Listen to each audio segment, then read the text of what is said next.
দ্বিতীয় বিশ্বযুদ্ধের শেষ সময়ে জাপানের হিরোশিমা এবং নাগাসাকি শহরে দুটি পারমাণবিক বোমা বিস্ফোরণ করানো হয়। মাত্র দুটি বোমায় 2 লাখেরও বেশি মানুষের মৃত্যু হয়েছিল। বেঁচে যাওয়া হাজারো মানুষ আজীবন শরীর ও মনের ক্ষত নিয়ে বেঁচেছিল। 2025 সালে দাঁড়িয়ে এখনও পৃথিবীতে 12,000-এরও বেশি পারমাণবিক ওয়ারহেড রয়েছে, অর্থাৎ এর ব্যবহারের সম্ভাবনা থেকেই যায়। সুতরাং যদি কখনো সত্যি এমন কিছু ঘটে তাহলে কি হতে পারে তা জানা আমাদের জন্য অত্যন্ত জরুরি। ধরা যাক একটি 1 মেগাটন ক্ষমতার বোমা বিস্ফোরিত হলো। হিরোশিমার লিটল বয়ের তুলনায় এটা প্রায় 80 গুণ বেশি শক্তিশালী। আবার আধুনিক কিছু বোমার তুলনায় এটা মাঝারি মাত্রার। বিস্ফোরণ হতেই যেটা প্রথম ধাক্কা দেবে তা হলো তাপ আর আলো।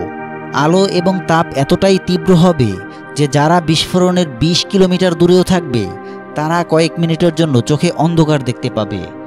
আর যদি রাত হয় তবে সেই দূরত্ব বেড়ে 85 কিলোমিটার পর্যন্ত যেতে পারে। 11 কিলোমিটার পর্যন্ত হালকা পোড়া এবং 8 কিলোমিটারের মধ্যে ত্বক গলে যাওয়ার মতো অবস্থা হতে পারে।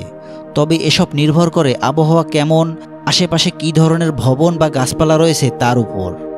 যদিও যারা বিস্ফোরণের একেবারে কাছাকাছি থাকবে তাদের জন্য এসব কিছুই কাজে আসবে না, কারণ বিস্ফোরণের কেন্দ্রে তাপমাত্রা হবে প্রায় 10 কোটি ডিগ্রি সেলসিয়াস। এই তাপ সূর্যের কেন্দ্র থেকেও 5 গুণ বেশি। এত তাপ একজন মানুষকে এক নিমিষেই গলিয়ে দিয়ে কার্বন বা মৌলিক কণায় পরিণত করে দিতে পারে। তাপের পরে আসে দ্বিতীয় ধাক্কা, ব্লাস্ট ওয়েভ। এই বিস্ফোরণ বাতাসকে চারদিক থেকে ধাক্কা দিয়ে সরিয়ে দেয়। হঠাৎ চাপের এই পরিবর্তনে 6 কিলোমিটারের মধ্যে থাকা ভবনগুলো ভেঙে পড়বে। বাতাসের গতিবেগ থাকবে ঘন্টায় 250 কিলোমিটার। যদি কেউ এসব কিছু পেরিয়েও বেঁচে যায় তখন সামনে আসে তেজস্ক্রিয়তার বিপদ।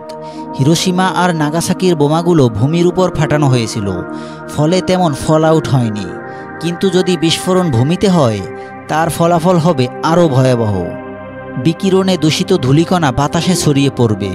শরীরে ঢুকলে ক্যান্সার, শারীরিক ক্ষতি, এমনকি প্রজন্মগত সমস্যাও হতে হবে। 2019 সালে একটি গবেষণায় বলা হয় যুক্তরাষ্ট্র এবং রাশিয়ার পূর্ণাঙ্গ পারমাণবিক যুদ্ধ হলে পৃথিবী ঢুকে যাবে নিউক্লিয়ার উইন্টারে। ধোঁয়া এবং ছাই বায়ুমণ্ডলে ছড়িয়ে পড়ায় সূর্যের আলো আটকে যাবে। এর ফলে খাদ্যের সংকট দেখা দিবে। শুরু হবে বৈশ্বিক দুর্ভিক্ষ। সম্প্রতি আরেকটি গবেষণায় দেখা গেছে নিউক্লিয়ার টেস্ট থেকে সৃষ্ট রেডিও অ্যাক্টিভ কার্বনের চিহ্ন পৃথিবীর গভীরতম খাত মারিয়ানা ট্রেঞ্চে পাওয়া গেছে। এখন পর্যন্ত যা বললাম তা কোনো ছাইফাই গল্প নয়, এটাই নির্মম বাস্তবতা।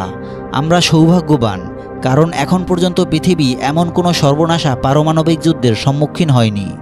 তবে ভবিষ্যতে যদি পারমাণবিক যুদ্ধ হয় তবে সেটি সমগ্র পৃথিবীর মানবজাতিকে অনিশ্চয়তার মুখে ফেলবে, সে বিষয়ে কোনো সন্দেহ নেই।